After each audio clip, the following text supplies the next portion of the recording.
What happens when a daytime television host decides to take on one of the most beloved songs in country music history? What happens when Joy Behar, known for her unfiltered opinions, calls Dolly Parton's iconic hit Jolene anti-feminist? What happens when the most beloved woman in country music walks into a studio expecting warmth and instead finds quiet condescension, thinly veiled mockery, and a host who mistakes arrogance for authority? Today, we're diving into the explosive moment that had Dolly Parton humiliating Joy Behar live on The View, leaving the audience standing and the entertainment world absolutely buzzing. This isn't just another celebrity interview gone wrong. This is a masterclass in how to handle a bully with dignity, grace, and devastating precision. Make sure to subscribe and drop a comment below because you won't believe how this whole situation unfolded. The controversy started long before Dolly Parton ever set foot in The View studio. It started on a Wednesday episode of The View's Behind the Table podcast. Joy Behar, the show's outspoken co-host, was discussing Beyoncé's new country album, Cowboy Carter. And she had something to say about Dolly Parton's Jolene. Something that would set the internet on fire. "I like the subject of Beyoncé taking over the lyrics," Behar told her producer Brian Teta. "Because the original thing with Dolly Parton is so, like, anti-feminist, worrying about some good-looking woman taking your man. If it's so easy to take your man, then take him." The words hung in the air like a challenge. And fans weren't having it. Now, let's pause for a moment and really understand what happened here. Joy Behar, a woman who has built her entire career on being outspoken and controversial, decided to take aim at one of the most cherished songs in American music history. But she didn't just criticize the song. She criticized the woman behind it. She called Dolly Parton's work anti-feminist. She suggested that Dolly Parton, a woman who has built an empire, who has employed thousands of people, who has given millions to charity, who has been a role model for generations of women, was somehow setting women back. The audacity of that statement is almost incomprehensible. And the reaction from fans was immediate and fierce. But to truly understand why this controversy exploded the way it did, we need to take a step back and look at the bigger picture. This wasn't just about one comment on a podcast. This was about a pattern of behavior. This was about a host who has repeatedly used her platform to tear others down. This was about a woman who has confused being opinionated with being right. And most importantly, this was about a cultural moment where people were finally starting to push back against the idea that you have to be aggressive to be feminist. The backlash began almost immediately. Within hours of Behar's comments being released, social media was flooded with defenses of Dolly Parton and Jolene. Fans pointed out the hypocrisy of Behar's position. They noted that Dolly Parton had been a feminist icon long before it was fashionable. They argued that vulnerability is not weakness, that begging for love is not anti-feminist, and that the beauty of Jolene lies in its honesty, not in its political correctness. But Joy Behar wasn't backing down. She doubled down on her position. She appeared on subsequent episodes of The View and continued to defend her take on the song. She argued that Beyoncé's version was more empowering. She suggested that Dolly Parton's original was outdated and problematic. She seemed utterly convinced of her own righteousness. And that's when things really started to escalate. To understand why this controversy exploded the way it did, we have to go back to the history of Jolene itself. Dolly Parton wrote the song in 1973, inspired by a real-life encounter with a beautiful bank teller who had taken a liking to her husband, Carl Dean. Parton said the woman had everything that I didn't have: long, beautiful red hair, gorgeous green eyes. The song was a confession, a plea, a moment of vulnerability from a woman who, despite her immense talent and success, felt insecure about her relationship. It was honest, raw, and deeply human. And that's what made it resonate with millions of women around the world. But here's the thing that Joy Behar and her supporters seem to miss. Jolene was never meant to be a political statement. It was never meant to be a feminist manifesto. It was a song about a woman's heart. It was a song about fear, about love, about the human condition. And in that sense, it was one of the most feminist songs ever written, because it acknowledged that women have complex emotions, that they can be both strong and vulnerable, that they can admit to being scared without being weak. Dolly Parton has always understood this. In countless interviews over the years, she's spoken about the inspiration behind Jolene and what the song means to her. She's talked about how it came from a place of real fear and real insecurity. She's admitted that she was worried about losing her husband to someone more beautiful. But she's also talked about how writing the song was cathartic, how it helped her process her feelings, and how it ultimately brought her closer to her husband. What Joy Behar failed to understand is that Jolene is not just a song. It's a piece of cultural history. It's a moment captured in time. It's a window into the heart of a woman who, despite her fame and success, was still capable of feeling ordinary human emotions. And that's what makes it so powerful. That's what makes it so enduring. That's what makes it so loved. But Behar wasn't interested in any of that. She wasn't interested in context. She wasn't interested in nuance. She was interested in scoring points, in being controversial, in proving that she was somehow more enlightened than everyone else. And in doing so, she revealed a profound lack of understanding not just of the song itself, but of the woman who wrote it. Dolly Parton has addressed her thoughts on feminism and the label itself on multiple occasions. She told the Dolly Parton's America podcast, "I must be a feminist if being a feminist means I'm all for women. But I don't feel I have to march, hold up a sign or label myself. I think the way I have conducted my life and my business and myself speaks for itself. I don't think of it as being feminist." She went on to explain, "To me the word feminist is like, I hate all men." That is an astute and dead-on explanation of a feminist mindset, the choice to crucify an entire group of people as a result of a few bad apples. Now, some people criticized Parton for this statement. They argued that she was misunderstanding what feminism actually means. But what Parton was really doing was expressing her frustration with labels. She was saying, "I don't want to be put in a box. I don't want to be defined by someone else's definition of what I should be." And that, ironically, is one of the most feminist things a woman can say. Parton's perspective on feminism is nuanced and personal. She's always believed in women's rights, but she's never been comfortable with labels. She prefers to let her actions speak for themselves. And her actions have spoken volumes. She's built an empire, created jobs, and given millions to charity. She's been a role model for women everywhere. So when Behar called Jolene anti-feminist, it felt like a betrayal to many fans. The controversy quickly spread across social media like wildfire. Fans of Dolly Parton flooded the internet with defenses of the country legend. They argued that Behar had completely misunderstood the song and its message. They pointed out that Jolene was not about weakness, but about vulnerability. It was about a woman who was willing to beg for her relationship, yes, but it was also about a woman who was willing to fight for what she wanted. It was about a woman who was honest about her feelings and wasn't afraid to express them. Twitter exploded with hashtags like "Justice for Jolene," "Dolly is a feminist," and "Joy Behar is wrong." Fans from all walks of life came together to defend Dolly Parton's legacy. Country music fans, pop fans, feminists, non-feminists, liberals, conservatives, everyone seemed to agree that Joy Behar had crossed a line. But it wasn't just fans who were defending Dolly. Other celebrities and public figures also weighed in. Country music stars like Carrie Underwood, Miranda Lambert, and Casey Musgraves all expressed their support for Dolly and their disagreement with Behar's assessment. Even some of Behar's colleagues on The View seemed uncomfortable with her comments. Whoopi Goldberg, Sunny Hostin, and Sarah Haynes all tried to distance themselves from Behar's remarks, though none of them directly contradicted her on air. The controversy even spilled over into other media outlets. Talk shows, news programs, and podcasts all discussed the drama. Commentators debated whether Jolene was truly anti-feminist or whether Behar had missed the point entirely. The conversation became a cultural touchstone, a moment where people were forced to confront their assumptions about feminism, music, and the nature of vulnerability. And through it all, Dolly Parton remained remarkably calm. She didn't rush to defend herself. She didn't fire back on social media. She didn't give interviews to counter Behar's claims.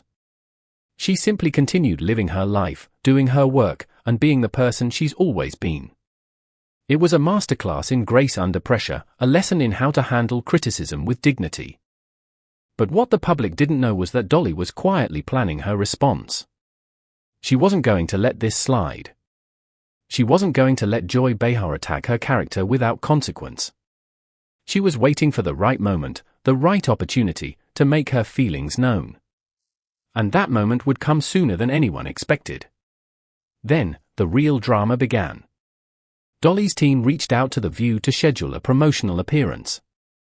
Her new children's album was coming out, and she wanted to talk about her Imagination Library program, a charity that gives free books to children. It seemed like the perfect opportunity to showcase her positive work and avoid the controversy altogether. But the producers of The View saw an opportunity. They knew that Dolly's appearance would be ratings gold. They knew that the controversy surrounding Behar's comments would only increase viewership. So they scheduled the interview, hoping for a civil conversation that would generate buzz without causing too much drama. What they didn't anticipate was that Joy Behar would not be able to control herself.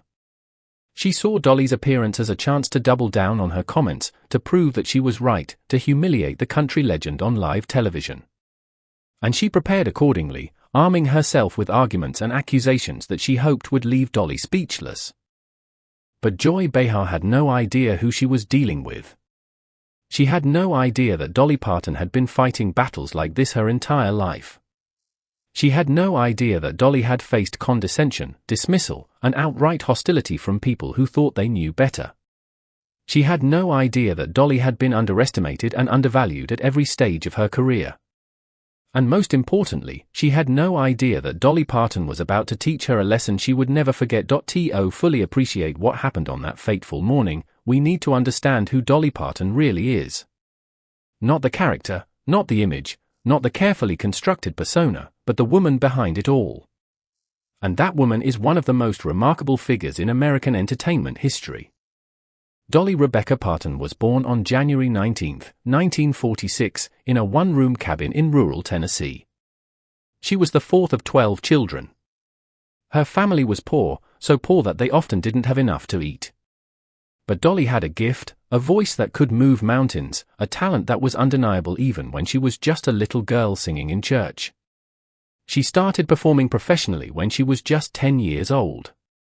By the time she was 13, she was recording music. By the time she was 18, she had moved to Nashville to pursue her dreams. And what dreams they were!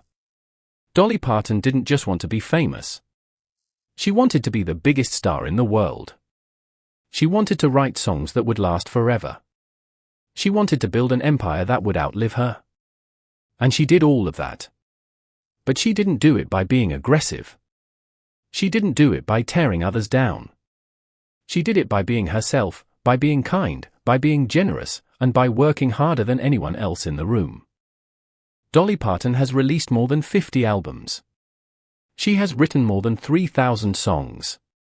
She has won countless awards, including multiple Grammys, Country Music Association Awards, and Academy of Country Music Awards. She has been nominated for an Academy Award. She has been inducted into the Country Music Hall of Fame. She has been honored by the Kennedy Center. She has been given the National Medal of Arts. But more than all of that, Dolly Parton is loved. She is loved by her fans. She is loved by her peers. She is loved by the people who work for her and with her. She is loved because she has never forgotten where she came from. She has never stopped being the little girl from the Smoky Mountains who dreamed of something bigger. The Imagination Library program is just one example of Dolly's generosity. Launched in 1995, the program mails free books to children from birth until they start school. It started in Dolly's home county in Tennessee and has since expanded across the United States and around the world. By 2023, the program had given away more than 200 million books. It's a testament to Dolly's commitment to education, to children, to giving back. And what's remarkable is that Dolly has done all of this without ever losing her authenticity. She hasn't changed her accent. She hasn't forgotten her roots. She hasn't become jaded or cynical or bitter. She's remained the same warm, generous, delightful person she's always been. That's why she's so beloved. That's why Joy Behar's attack felt so personal to so many people. But Dolly's career hasn't been without its challenges. She's faced sexism. She's faced condescension.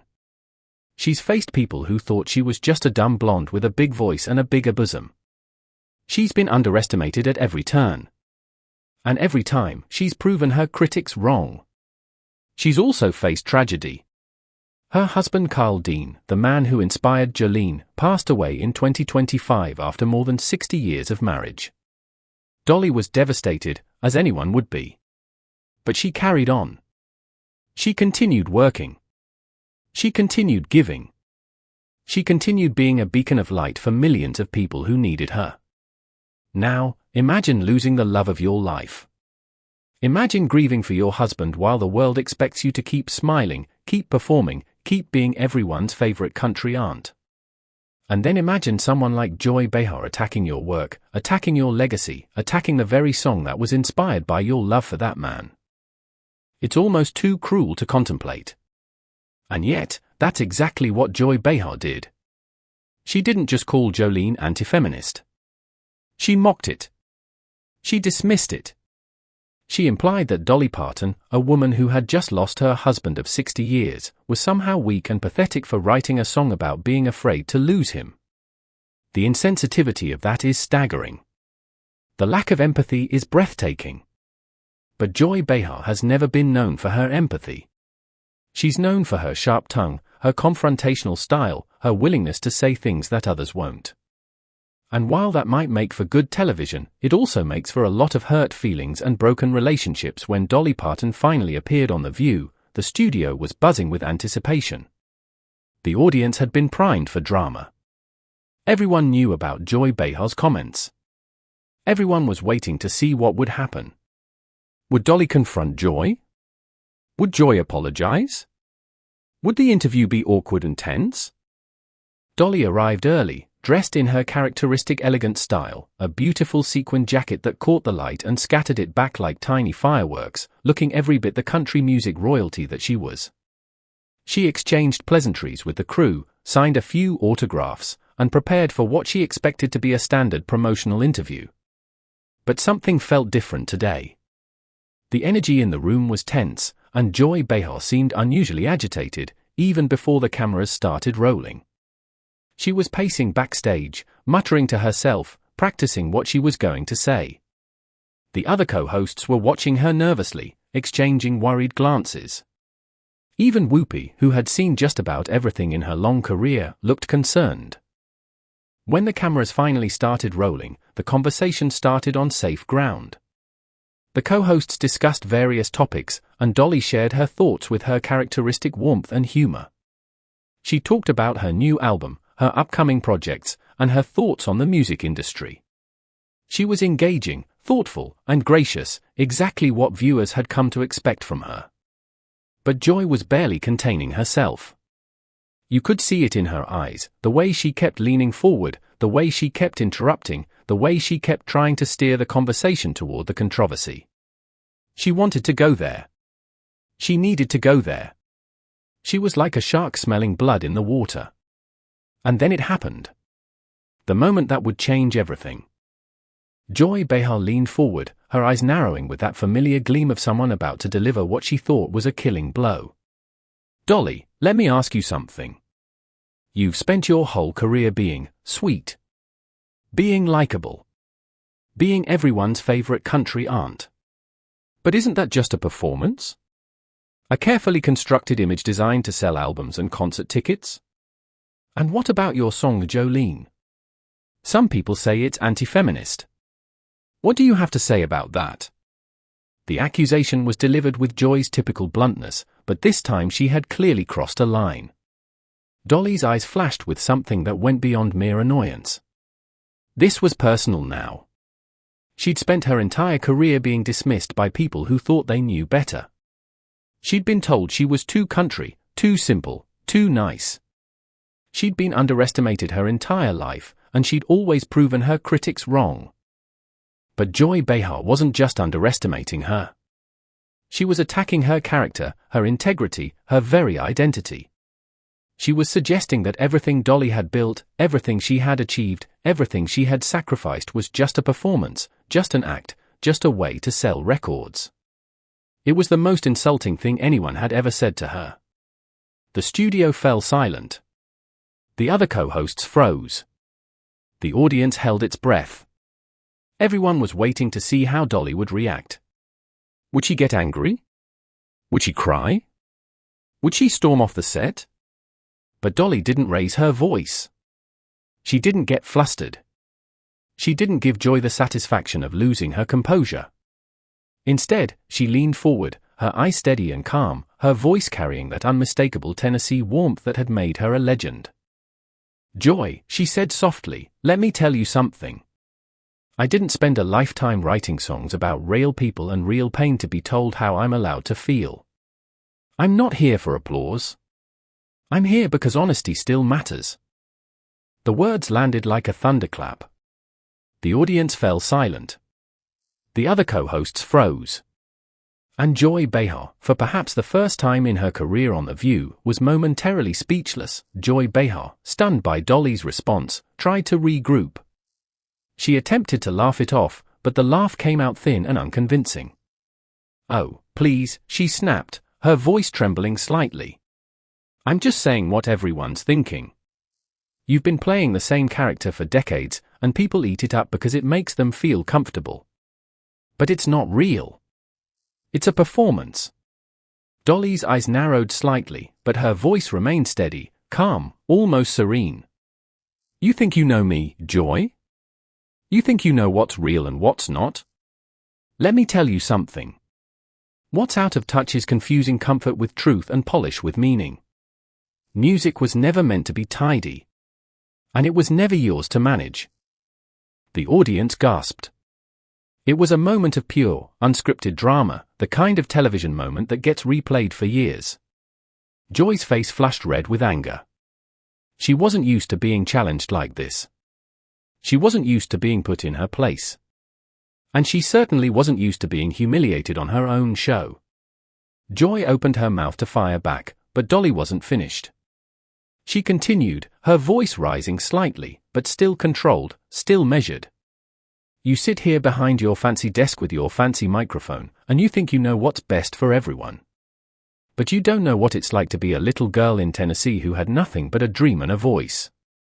You don't know what it's like to work your whole life to build something meaningful, only to have someone tear it down because it doesn't fit their narrow view of what a successful woman should look like."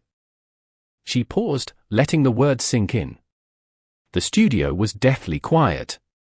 You could hear a pin drop. The audience was staring, wide-eyed, at the scene unfolding before them. Whoopi Goldberg's face was a mask of shock and barely concealed alarm. Sarah Haynes looked like she wanted to crawl under the table. Sunny Hostin was staring at her hands, unable to meet anyone's eyes. And Joy Behar, for perhaps the first time in her career on The View, was completely speechless. But Joy Behar was not someone who stayed quiet for long, especially when she felt cornered. She leaned forward, her eyes blazing with a fury that seemed to consume all rational thought. "You think you're so special, Dolly? You think you're better than everyone else because you smile and sing and act like you're just a simple country girl? Let me tell you something. You're not special. You're just another celebrity who thinks the rules don't apply to you." Dolly's response was delivered with a calm that was somehow more devastating than any shout could have been. "Joy, I walked in here with the same respect I show every interview, every journalist, every talk show host I work with. The difference is that they treat their guests with the same respect in return. They ask real questions. They listen to the answers. And they don't use their platform as a weapon to settle personal scores." Personal scores? Joy was practically screaming now. "What personal score could I possibly have with you? I don't even know you." Dolly nodded slowly, as if Joy had just proven her point. "Exactly. You don't know me. You don't know my work. You don't know my character. And you don't know what I stand for.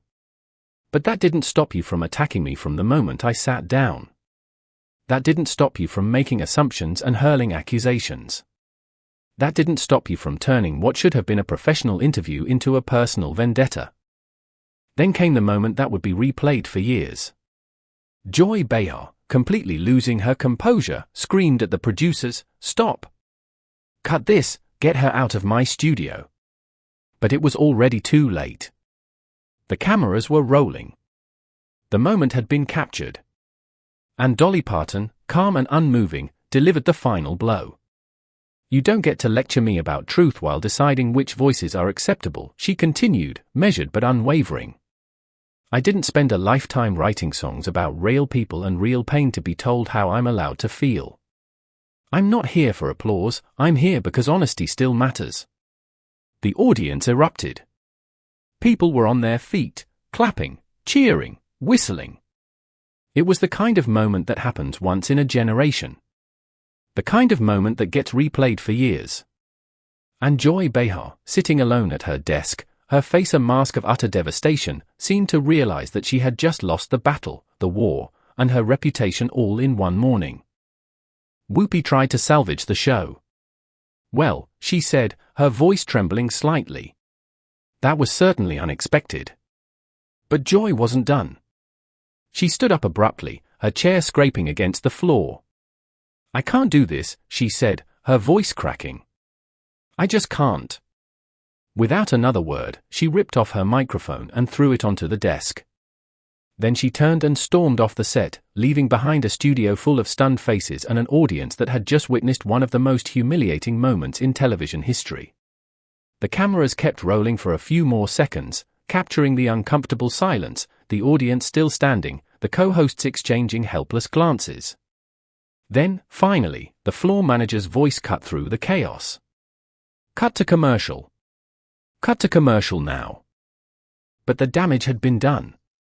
The moment had been captured on live television, and there was no taking it back. In the aftermath, social media exploded. Dolly Parton, The View, and Honesty Still Matters were trending within minutes. Fans and critics alike weighed in. Some praised Dolly for her courage, for speaking truth to power, for refusing to stay silent. Others condemned Joy, calling her unprofessional, divisive, and disrespectful. But one thing was clear: Dolly Parton had done what she believed was right. She'd stood up for what she believed in. And she'd left the set with her head held high. The reactions poured in from all corners of the entertainment world. Country music stars were quick to rally around Dolly. Carrie Underwood tweeted, "That's our Dolly. Always graceful, always classy, always right." Miranda Lambert added, "You don't mess with a Tennessee woman." Joy Behar learned that the hard way. Even celebrities who weren't country fans expressed their admiration. Oprah Winfrey, who has interviewed Dolly multiple times, said, "I've always known Dolly Parton to be one of the wisest people I've ever met. What she did today was a masterclass in grace and truth-telling." Political commentators weighed in as well. Some saw the incident as a reflection of the larger cultural divide between traditional values and modern feminism. Others viewed it as a cautionary tale about the dangers of cancel culture and public shaming. But perhaps the most telling response came from Dolly herself. When asked about the incident later, she simply said, "I didn't go there to make a scene. I went there to promote my book and my charity." But when someone attacks your character, when someone questions your integrity, you have to stand up for yourself. You have to tell the truth. Even if it's uncomfortable. Even if it makes people angry. And that was the essence of Dolly Parton. She wasn't trying to humiliate Joy Behar. She was defending herself, defending her legacy, defending the work of a lifetime. And in doing so, she reminded everyone why she's been so successful for so long. But the fallout wasn't limited to social media and celebrity reactions. The View faced a crisis of its own. Viewership spiked in the days following the incident, but so did the criticism. Many viewers called for Joy Behar to be fired. Others demanded that the show issue a formal apology to Dolly Parton. ABC, the network that broadcasts The View, faced a difficult decision. Joy Behar had been with the show since 1997, with a brief hiatus from 2013 to 2015. She was one of the original co-hosts. She was a beloved figure to many viewers. Firing her would be a major decision, one that would send shockwaves through the television industry. But the network also had to consider the backlash. The incident had gone viral. It was all anyone was talking about. And the consensus seemed to be that Joy Behar had crossed a line, that she had been unprofessional, that she had bullied a guest, and that she had been humiliated in return. In the end, ABC decided to suspend Joy Behar for 2 weeks without pay. It was a compromise, a way to acknowledge the seriousness of the incident without firing a longtime employee.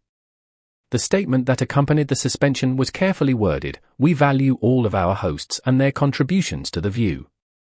We are committed to maintaining a professional and respectful environment for our guests and our audience."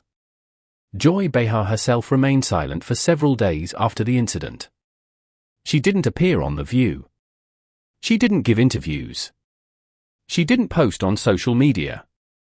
It was as if she had vanished from public view, humiliated and embarrassed by what had happened. But eventually, she broke her silence. In a statement released through her publicist, she said, "I regret my comments about Dolly Parton and Jolene. I allowed my enthusiasm for Beyoncé's version to cloud my judgment, and I said things that were hurtful and dismissive. I have the greatest respect for Dolly Parton and all that she has accomplished. I apologize to her and to everyone who was offended by my words." The apology was carefully crafted, but many people felt it was too little, too late. The damage had already been done. The confrontation had already been witnessed by millions. And Joy Behar's reputation had taken a hit from which it would take years to recover. So what does this moment mean? Why did it resonate so deeply with so many people? To understand that, we need to look at the cultural context in which it occurred. In recent years, there has been a growing backlash against what some people call performative feminism. This is the idea that some women, particularly in the media, have used feminism as a weapon to attack other women who don't conform to their narrow definition of what a feminist should be. It's a form of gatekeeping, a way of saying, "You're not a real feminist unless you think and act like me." Joy Behar's criticism of Jolene is a perfect example of this. She didn't just say the song wasn't for her. She said it was anti-feminist. She implied that Dolly Parton, a woman who has done more for women than most feminists could ever dream of, was somehow setting women back. She tried to police another woman's art, another woman's experience, another woman's emotions. And that's where she went wrong. Because feminism isn't about telling women what to do or what to feel. It's about giving women the freedom to make their own choices, to express their own feelings, to live their own lives. It's about supporting other women, not tearing them down. Dolly Parton understands this implicitly. She spent her entire career supporting other women, lifting them up, giving them opportunities. She's built a business empire that employs thousands of people, many of them women. She's given millions to charity, especially to causes that help women and children. She's been a role model for generations of women who saw in her a path to success that didn't require them to compromise their values or their identities. And that's why the audience stood up.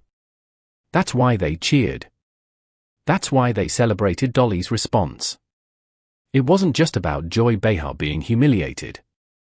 It was about Dolly Parton standing up for herself, standing up for her work, standing up for all the women who have been told that their experiences don't matter, that their emotions aren't valid, that their art isn't good enough. Dolly's response was powerful because it was authentic. She didn't pretend to be something she wasn't. She didn't try to be aggressive or confrontational. She just spoke the truth. And the truth, as always, was more powerful than any attack. But the incident also highlighted a deeper problem in our culture. We've become so obsessed with politics that we've forgotten how to appreciate art for what it is. We want every song to be a political statement. We want every movie to have a message. We want every book to teach us something. And when something doesn't fit our political agenda, we dismiss it or attack it. Jolene is not a political song. It's a song about love, about fear, about vulnerability. It's a song about being human. And that's what makes it so beautiful. That's what makes it so enduring. That's what makes it so loved. And that's what Joy Behar couldn't understand. She looked at Jolene and saw only the politics.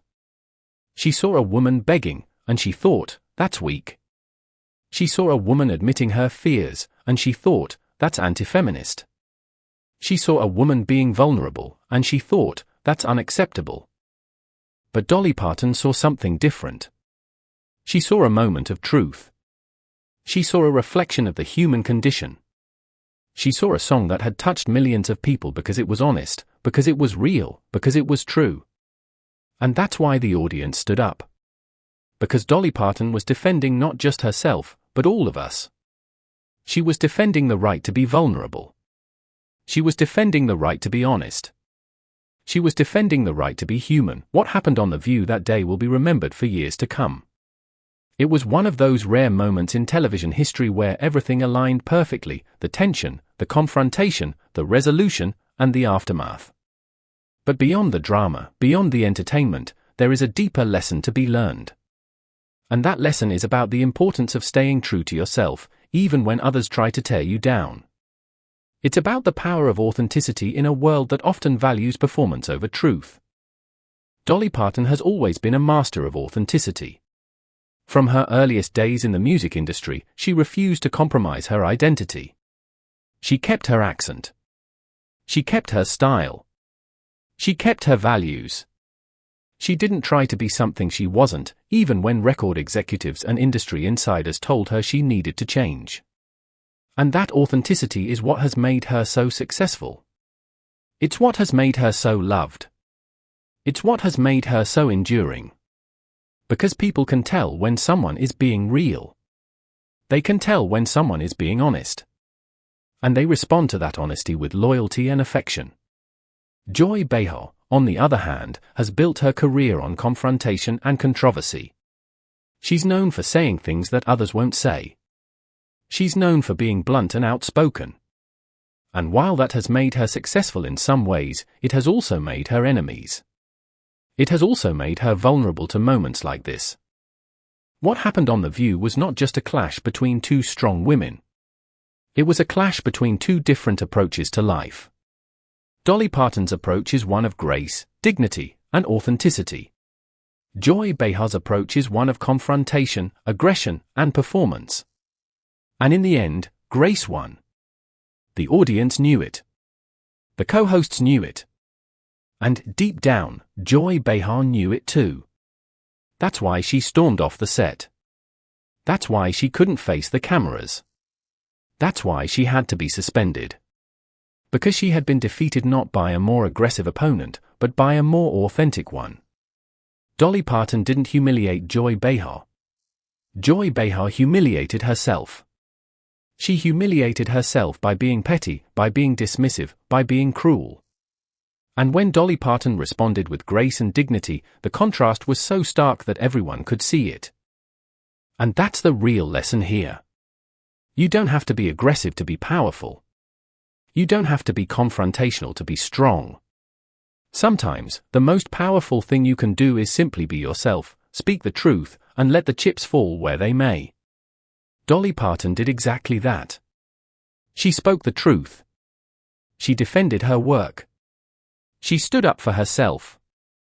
And in doing so, she won the admiration of millions of people around the world. She also reminded us of something important, that music is not about politics. It's about truth. It's about emotion. It's about the human experience. And no one, not even Joy Behar, has the right to tell us how we're allowed to feel or what we're allowed to express. Weeks after the incident, the reverberations continued to ripple through the entertainment industry. Other talk shows, podcasts, and media outlets weighed in with their own analyses and opinions. The confrontation became a case study in media training, in conflict resolution, and in the power of maintaining your composure under pressure. Journalism schools began using the footage as an example of how to handle a hostile interview. Business schools used it as a lesson in leadership and crisis management. And psychology professors used it to illustrate concepts like emotional intelligence and resilience. But perhaps the most interesting development was the way the incident affected the careers of both women. For Dolly Parton, the confrontation only enhanced her already legendary status. She was already beloved, but now she was also seen as a fierce defender of her art and her legacy. Her album sales spiked. Her Imagination Library program received a flood of new donations. And she was invited to appear on even more prestigious platforms, including a guest appearance on Saturday Night Live and a special interview with Oprah Winfrey. For Joy Behar, the consequences were more mixed. While her ratings remained high, her reputation had taken a significant hit. She was no longer seen as just a bold and outspoken commentator. She was now seen as a bully who had been put in her place. Her suspension didn't help, and when she returned to The View, the dynamic had shifted. The other co-hosts were more cautious around her. The guests were more guarded. And the audience was more critical. But Joy Behar didn't disappear. She couldn't. She was too big a part of The View's DNA. And eventually, the controversy faded. New scandals emerged. New controversies captured the public's attention. And what happened on that fateful morning became just another moment in television history, a cautionary tale for future generations of talk show hosts. And that was a good thing. Because for too long, talk show hosts had been able to say whatever they wanted without consequences. They had been able to attack guests, belittle them, and humiliate them, all in the name of good television. But Dolly Parton changed that. She showed that you can stand up for yourself without being aggressive. You can defend yourself without being confrontational. You can speak the truth without raising your voice. She showed that dignity is a weapon. And she used it to devastating effect. What did you think about this incredible confrontation? The way Dolly Parton maintained her dignity while exposing Joy Behar's behavior was absolutely masterful. And the way Joy Behar stormed off her own show after being completely outclassed was nothing short of poetic justice. And tell us in the comments, did Dolly do the right thing by standing her ground, or should she have just walked away? We want to hear your thoughts. Drop your comments below, and don't forget to hit that notification bell so you never miss another explosive moment from the world of entertainment. And then, like Dolly, stand up for yourself. Speak your truth. And let the chips fall where they may. Because in the end, the truth will always win. And in the end, dignity will always triumph. Thank you for watching. We'll see you in the next one.